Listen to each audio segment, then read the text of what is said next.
한국에서 들어본 무서운 이야기 네 번째.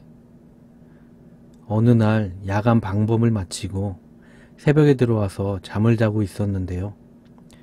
오전 10시쯤이었을 겁니다. 갑자기 전 부대원을 깨우더라고요. 보통 새벽 5시까지 순찰하기 때문에 오전 중에는 절대 깨우지 않거든요. 그런데 잠도 못 잔 애들을 깨우는 거 보니 또 예정에 없는 출동이구나 싶어서 별말 없이 일어났습니다. 출동지가 어디냐고 물어보니까 구미에서도 완전 총구석에 강변이라는 겁니다. 그런 곳에서 집회가 일어날 일이 없는데 라는 생각을 하면서 이상하긴 했지만 그냥 보내는 대로 출동했습니다. 그렇게 목적지에 도착했는데요. 거기에는 순찰차 몇 대랑 직원 몇 명만 보였을 뿐 집회를 하는 사람들이 없었습니다. 그리고 집회가 있으면 철갑을 하는데 안 하더라고요. 뭔가 느낌이 이상했습니다. 전원 하차라고 해서 하차를 했는데요. 그때 중대장 입에서 나온 소리는 차자 였습니다. 이런 정신나간 중대장 같으니라고. 그렇지 않아도 마음에 들지 않는 점이 한두 개가 아닌데 저는 중대장한테 겉으로는 못하고 마음속으로만 할 수 있는 말들을 마구 뱉었습니다. 저는 뭘 찾으라는 건지 몰랐지만 그냥 찾기 시작했습니다.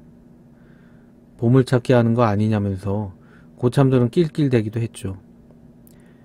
그런데 제가 찾던 곳 반대쪽에서 소리가 들려왔습니다. 들 것 가지고 와 라는 소리가 들리더라고요. 뭔진 모르겠지만 이제는 잘 수 있다는 생각을 하면서도 뭘 찾은 것인지 궁금하기도 했지만 들 것이라면 뭐 사람이 빠졌겠거니 라고 생각을 했습니다. 그런데 들 것의 위쪽은 덮여 있어서 못 봤지만 아래쪽으로 늘어뜨려진 긴 머리카락에는 물기가 하나도 없는 겁니다. 저는 뭐야 벌써 다 마른 건가? 라고 그냥 지나쳤죠. 그리고 그날 밤 악몽을 꿨습니다. 우리 부대는 2층 침대를 길게 연결해 놓고 1층, 2층에서 생활하고 있었습니다. 보통 약간 고참들은 들락날락거리기가 쉽게 1층을 쓰거든요. 제 침대는 1층이어서 똑바로 누워서 자고 있었는데요. 제 바로 위 침대랑 그 옆 침대에 작은 틈 사이로 처음 보는 여자 머리가 저를 쳐다보는 겁니다. 저는 무서워서 눈을 질끈 감았고 속으로 없어지라고 수백 번을 외쳤습니다. 그리고 눈을 떴는데요. 제 얼굴을 삼킬 듯한 큰 입만 가지고 있는 그 얼굴이 긴 머리를 늘어뜨리면서 저희 눈 바로 앞에서 절규하고 있는 겁니다. 그때는 얼마나 놀랐던지 제가 놀라서 소리를 지르니까 잠에서 깨더라고요. 사실 그 들것을 봤을 때 살아있는지 아닌지도 잘 몰랐을 뿐더러 시체를 직접 본 것도 아니고 그 머리카락만 본 거라서 그 일은 그냥 쉽게 잊혀갔습니다. 악몽 같은 건 원래 길게 기억하지 않잖아요. 아마도 그 일만 아니었으면 잊었을 겁니다. 그 후로 몇 주가 지났을까요? 우리들은 다시 그 장소로 출동하게 됐습니다. 그 장소에서는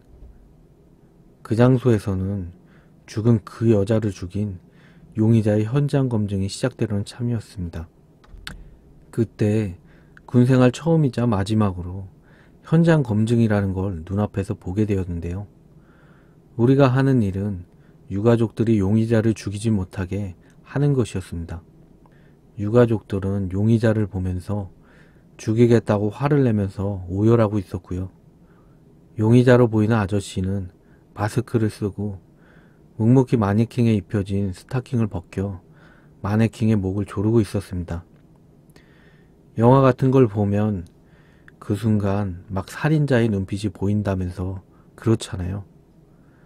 그런데 모두가 그렇진 않더라고요.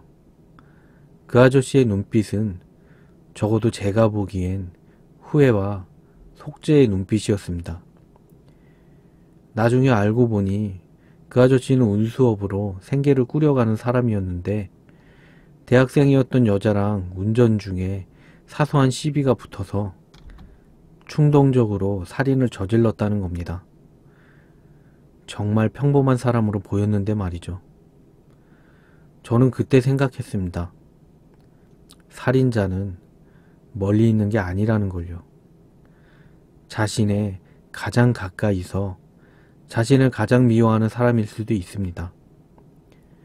그러니까 싸우지 말고 착하게 살아야겠죠.